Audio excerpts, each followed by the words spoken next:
I would say I just look at data of business because the one advantage that I have is I have a huge amount of data that I sit on top of between the companies that we invest in, the companies that come use our services on the advisory division, and the companies companies we own and the companies we invest in. And so it's like I get to see a lot of different data. And so when we make changes into a sales process or a change in terms of an offer, I could see the improvements in conversion rates. And so that's where a lot of my theses have come from. Are you ever surprised by the data, or is most of it kind of just confirming your intuition? All the time.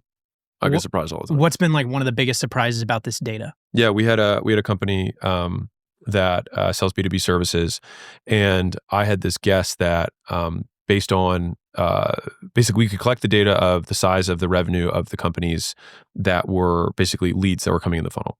And so I wanted to shut off the bottom third of the leads because they were the lowest revenue leads and just have the team focus on the top 2/3.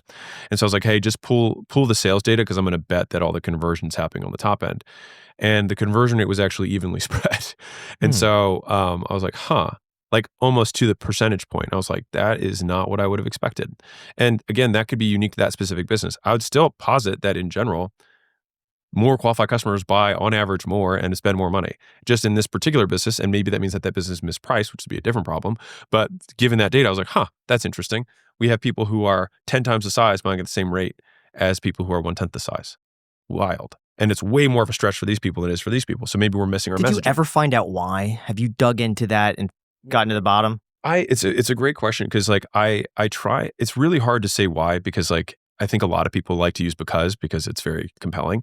But I just try and stick with this is the data that I have within this given context, and in this situation it worked. And I know there are principles things that are fast will sell better than things that are slow.